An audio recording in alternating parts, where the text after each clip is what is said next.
Edu Panzi e Natália Fiuza, os comentaristas da Itatiaia. Deixa eu dar boa noite a Nath. Tudo bem, Natália? Tudo bem, Cirilo. Boa noite, um abraço a todos que nos acompanham. Boa noite ou bom dia, né? Não já sei é bom mais. dia, né? Bom Nós dia. já estamos naquele famoso sextou. É isso, sextou aqui na Itatiaia.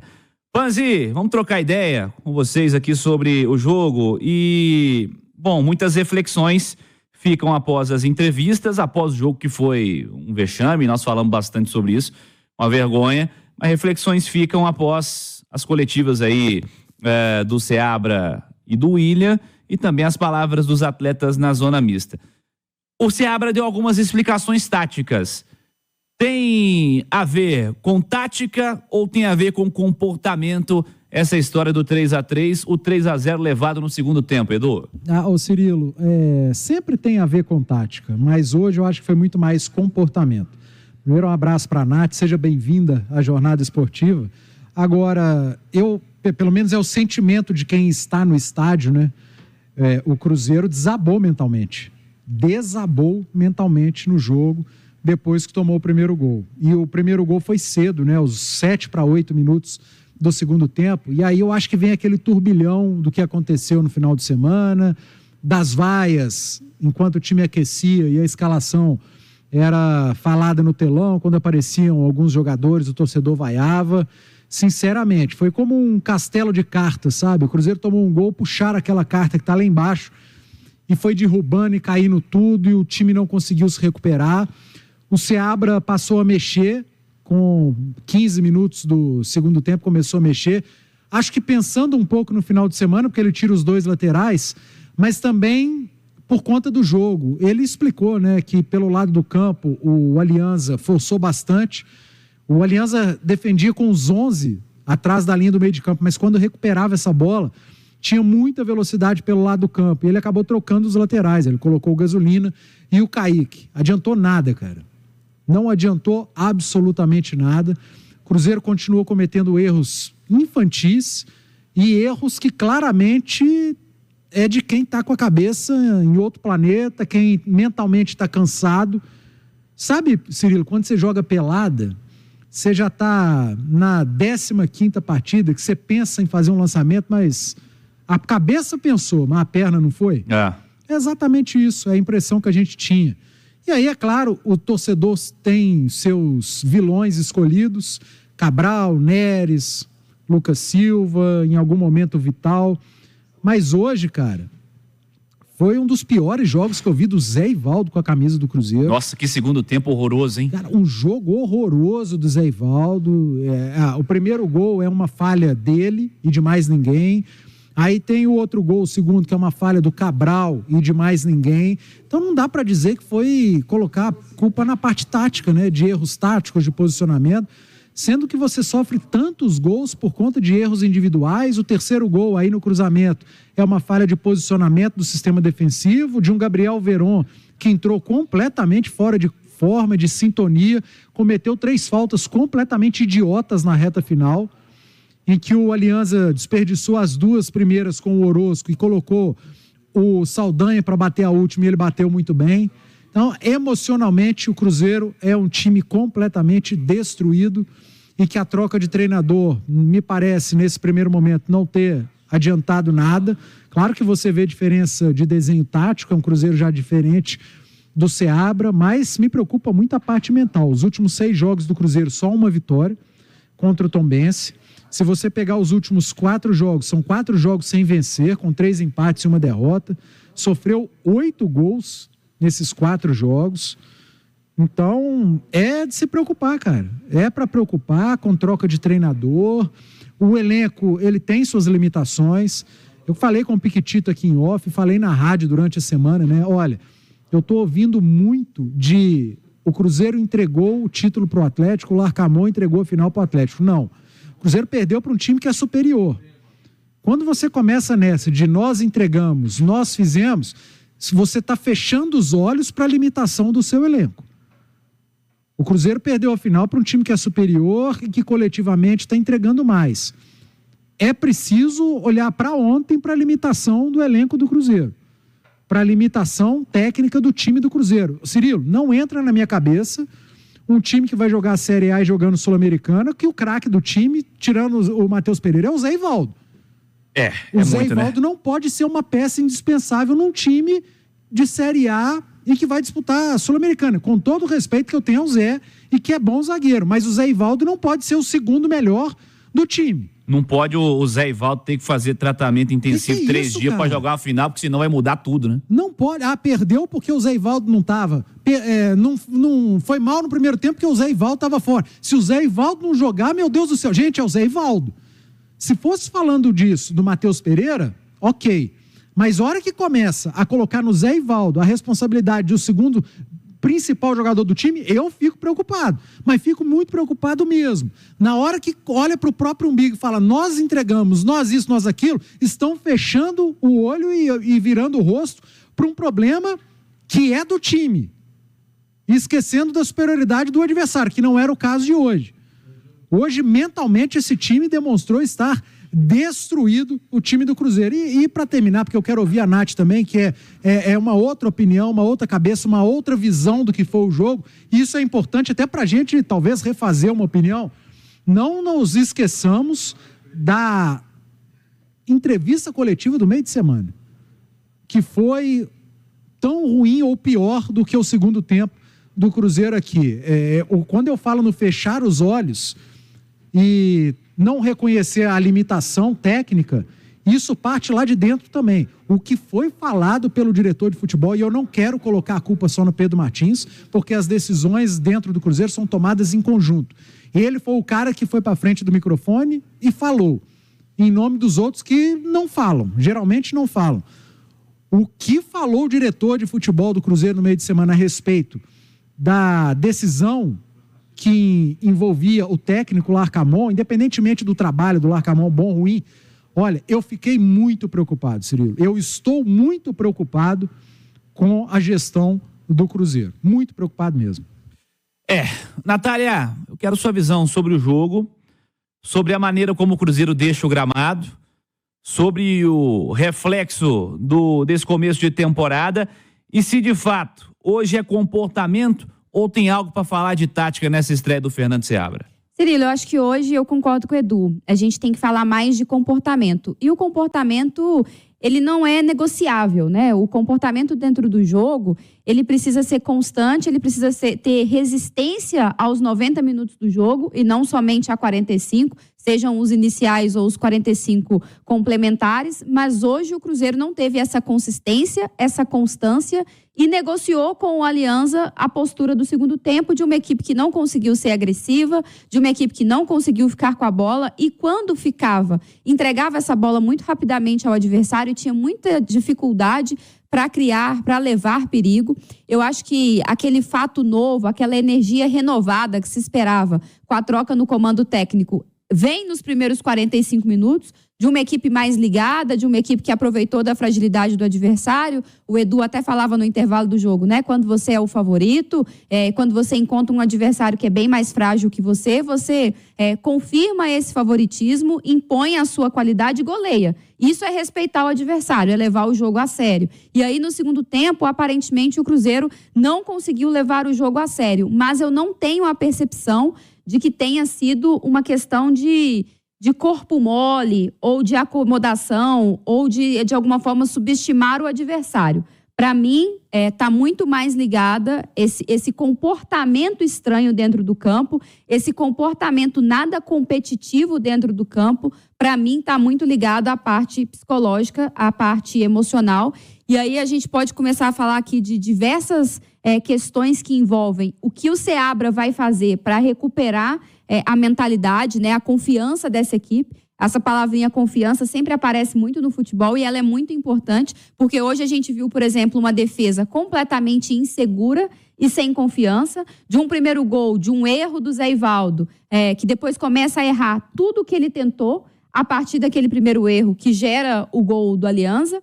Aí uma defesa que fica completamente instável e aí o Rafael Cabral também vai lá e na sequência erra mais uma vez.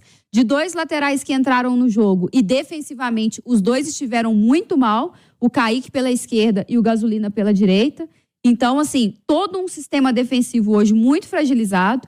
O Neres com muita dificuldade nos embates, nos duelos individuais, com o grande destaque do Alianza, né, que fez os 2 primeiros gols. Então, assim, erros coletivos de um time muito instável, de um time muito sem confiança, principalmente na parte defensiva. E aí eu fico pensando, o quanto de experiência e de maturidade profissional tem o Seabra para reerguer esse time. Que ele é amigo dos atletas, que ele conhece o clube, isso a gente já sabe. Mas será que ele tem o preparo necessário para reerguer, não taticamente, mas emocionalmente esse time? Um segundo ponto, será que o Seabra tem respaldo suficiente para tirar do time quem não está merecendo estar entre os titulares? E aqui não estou falando só do Rafael Cabral, e acho que ele explicou até bem na entrevista coletiva o porquê dele não ter mudado o time, né? Ele falou, olha, eu tive pouco tempo de treinamento, eu dei sequência e dei aos atletas uma oportunidade para eles responderem bem, para eles mostrarem que eles eram titulares e que eles continuam merecendo ser. A partir de agora eu faço as minhas avaliações. Dentro dessas avaliações, ele terá respaldo para mudar o time dentro do que ele achar necessário? Porque eu acho que isso é um ponto importante. Neres errando muito mais uma vez. Tem a questão do Cabral, que passa, inclusive, pela parte psicológica. E ele foi muito franco ao dizer que não quer ser titular se ele não estiver pronto para ajudar o time. E aí tem uma outra questão, que está até dentro do que o Edu falava da entrevista coletiva do meio de semana, em que o Pedro Martins falou muito de método.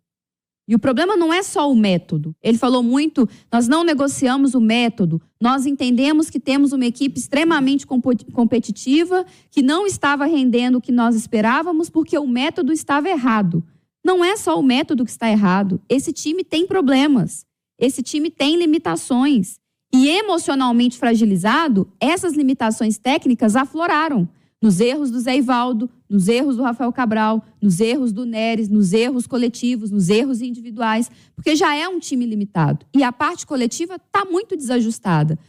A gente conseguiu ver algumas mudanças do Seabra, mas ainda não dá para dizer que é o time do Fernando Seabra, ele nem teve tempo hábil para isso, mas me preocupa se o Fernando Seabra tem respaldo para fazer as mudanças necessárias do time e se ele tem a maturidade, a experiência, a bagagem para cuidar também da parte psicológica, porque eu acho que de tática ele entende muito, inclusive nas explicações que ele dá na entrevista coletiva. Mas me preocupa um trabalho que vai ir muito além, de recuperar a confiança do time, e não vai ter muito tempo não, viu, Cirilo? No domingo já tem que dar uma resposta. Na quarta-feira o jogo contra o Fortaleza é duríssimo, né, Edu? E o próximo jogo da Sul-Americana, na outra semana ainda contra o La Calera, já é um jogo determinante se a gente vai continuar dizendo que o Cruzeiro tem chance de se classificar ou não. O espaço de calendário que ele tem, 1º de maio e 22 de maio. Esses meios de semana são datas reservadas para duelos de terceira fase da Copa do Brasil, e o Cruzeiro conseguiu o vexame de ser eliminado pelo Souza na primeira fase. Então, é a semana que ele vai ter para dar treino, para trabalhar integralmente aí de segunda a sexta. Fora isso, vai ser jogo em cima de jogo, Edu.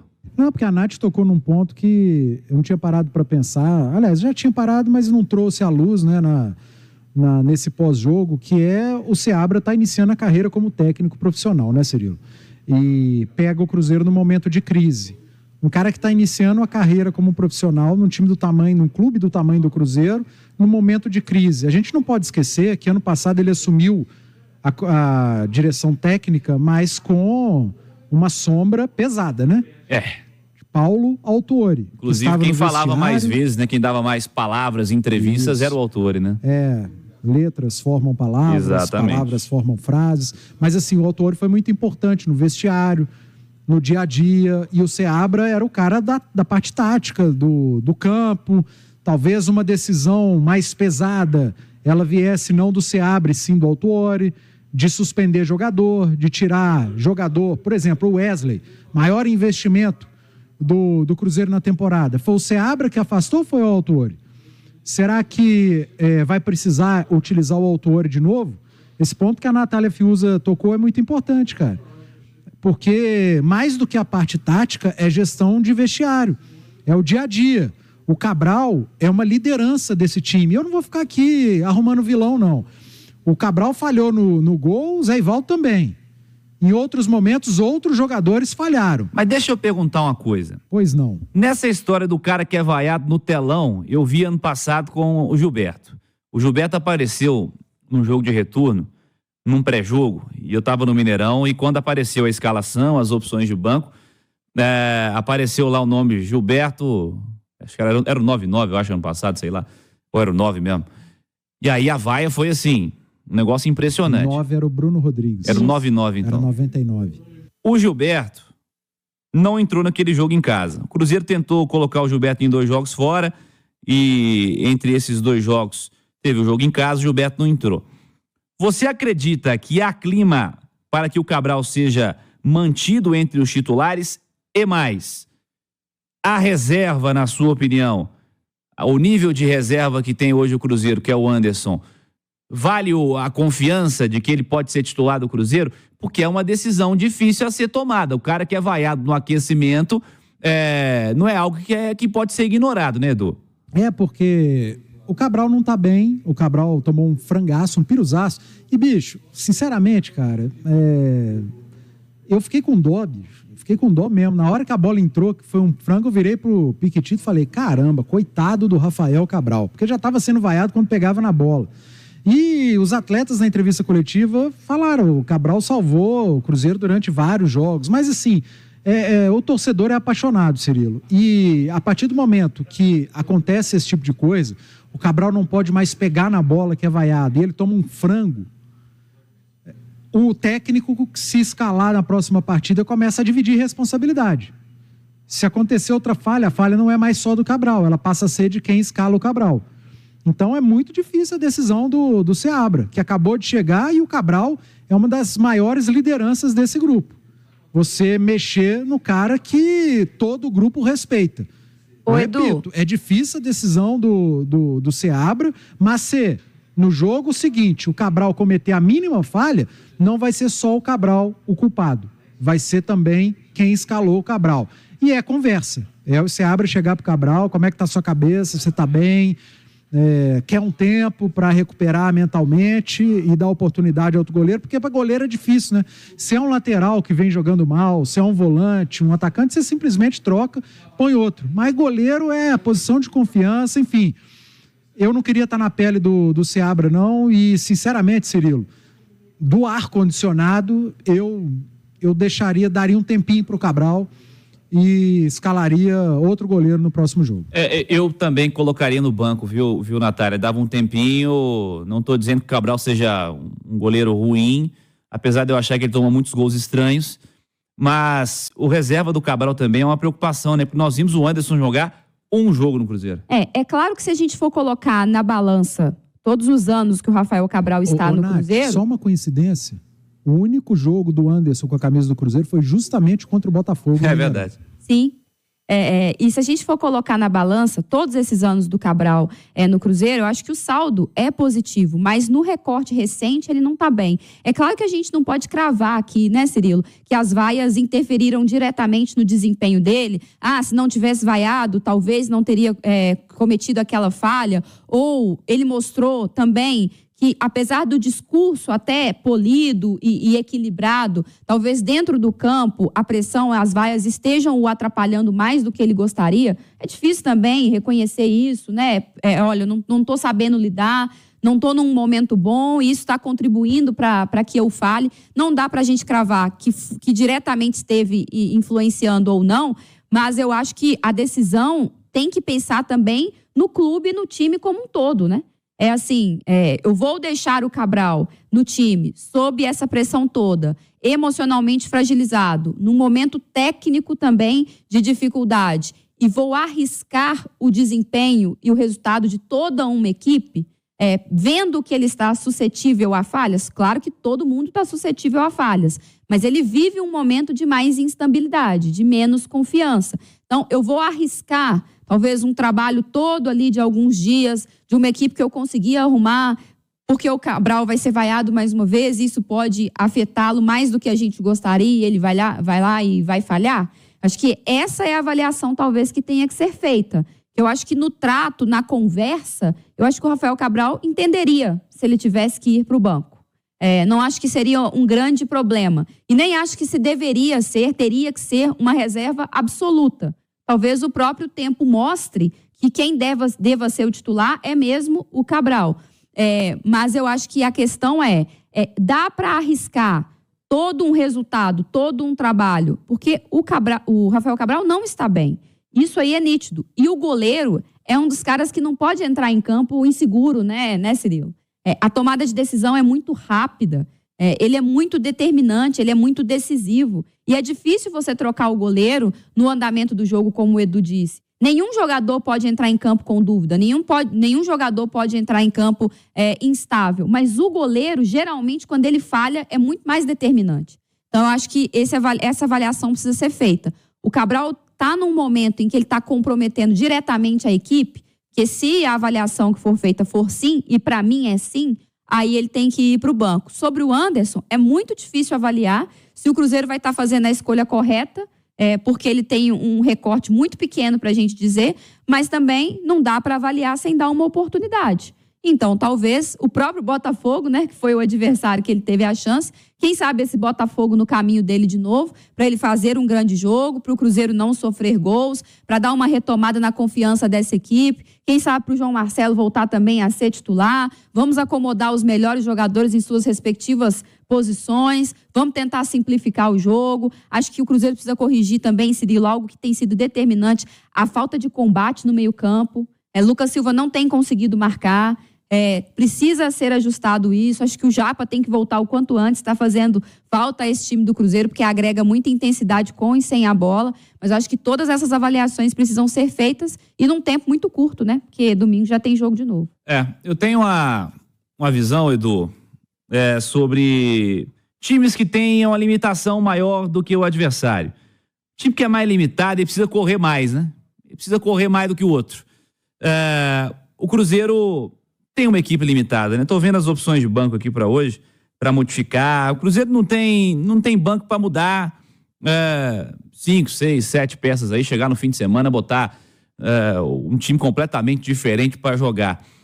Mas o Seabra vai ter como um grande objetivo fazer esses caras voltarem à órbita, né, Edu? Porque hoje o segundo tempo do Cruzeiro não foi de um time que tá normal, né, Edu?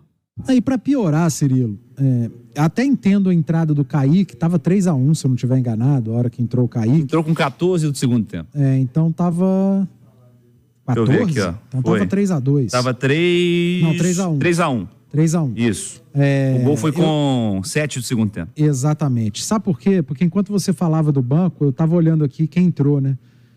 Diz muito também sobre o que foi o segundo tempo. Há quanto tempo o Kaique não joga, há quanto tempo o Gabriel Veron não joga e o Ramiro tem jogado pouquíssimo. O Kaique entrou junto com o Gasolina aos 14, o Ramiro entrou aos 22, o Cifuentes entrou no mesmo minuto e o Veron entrou no finalzinho para fazer 3 faltas, inclusive a que gerou o gol. É péssimo, né? Péssima a estreia do Veron. Uma vergonha a estreia do Veron no Mineirão, com 3 faltas bizarras, desnecessárias. A última, então, nem se fala. E ainda foi amarelado. Mas, enfim, era um cara que não tinha jogado na temporada, o Ramiro jogado pouquíssimo e o Kaique ainda não tinha jogado praticamente também no Cruzeiro. Então, além de você estar tomando um sufoco, de mentalmente estar completamente destruído, e o seu adversário indo para cima, 3 jogadores dos 5 que entraram, completamente sem ritmo, né? Completamente fora de sintonia, tanto que sai o Marlon, que estava tomando um banho pelo lado esquerdo do Batádia, entra o Kaique, continua tomando banho. Entrou na banheira e ficou lá do mesmo jeito no banho. O Ramiro completamente fora também de sintonia, errando passes, meio sem saber o posicionamento. E o Veron não precisa falar nada. E eu não vou nem ficar criticando tanto o Veron, que ele também não é tão culpado. Está nitidamente fora de forma, e quando eu falo de fora de forma, é o corpo mesmo.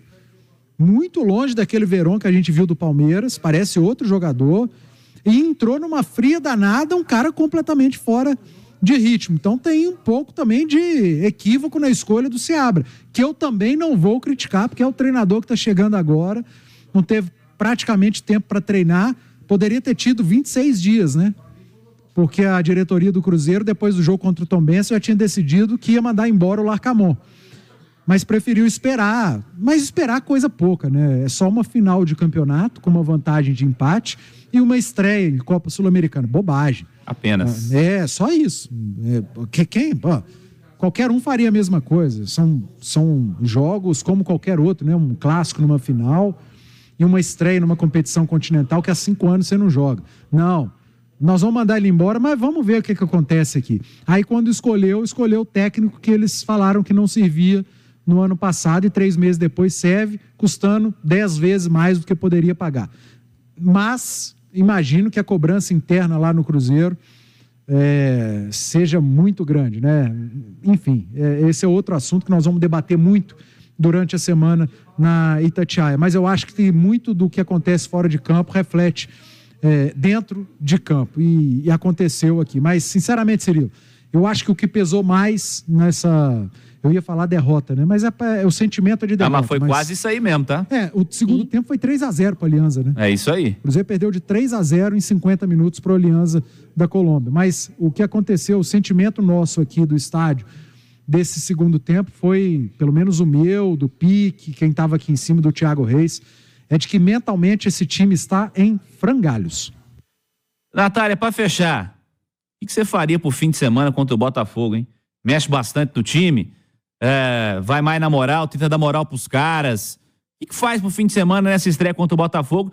Que é importante dizer, trocou treinador, o Arthur Jorge hoje estreou lá, mas não adiantou muita coisa não. O Botafogo perdeu de 1, podia ter perdido demais para a LDU. É claro que não dá para ficar mexendo no time todo, né, Cirilo? Até porque você tem algumas peças que são lideranças. Por exemplo, se você mexe no Rafael Cabral, você tem que manter outros atletas dentro do campo que exerçam essa liderança, que sejam pilares dentro da equipe. Mas eu daria uma oportunidade ao Anderson no gol.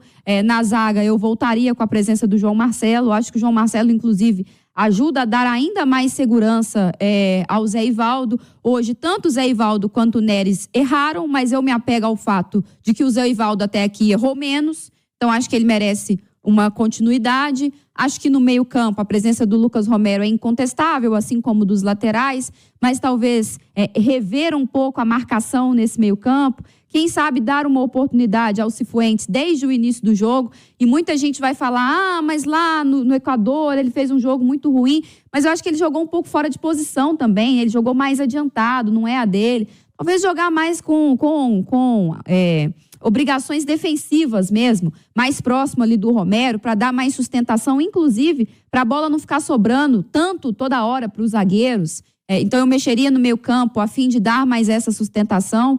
Eu acho que lá na frente, assim, eu vi muita gente nas redes sociais questionando o Arthur Gomes, mas acho que ainda é um cara importante. Hoje deu 2 assistências, para mim fez um bom primeiro tempo, assim como toda a equipe. Mas eu daria uma oportunidade ao Cifuentes no meio campo, daria uma oportunidade ao João Marcelo, colocaria o Anderson no gol. E o restante acho que é mais ou menos isso mesmo. Talvez manter o Lucas Silva, mais um Lucas Silva com mais liberdade para criar e menos obrigação de marcar, para ver se aí ele consegue ir melhor, porque também não vive uma boa fase, inclusive foi vaiado. Mas mais ou menos eu mexeria no time dessa forma e tentaria simplificar o jogo. No sentido de que não tentar ser esse protagonista, não tentar ter essa imposição toda de posse de bola, tentar ser mais equilibrado, porque a defesa vem preocupando, como disse o recorte do Edu Pan, sofrendo muitos gols ao longo das últimas partidas, e tentar ser mais efetivo também.